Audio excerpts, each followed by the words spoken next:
This is so sad, guys.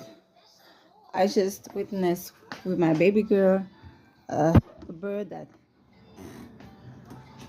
bumped into the grill of the balcony, the balcony barrier.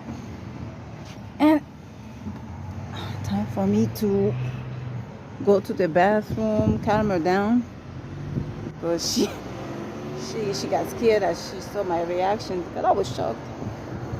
And I'm shaking right now. Oh shit. He's there. Oh my god. Oh shit. I thought it fell. Oh my god.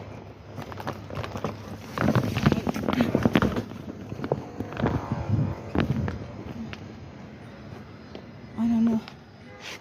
It looks, it's still alive.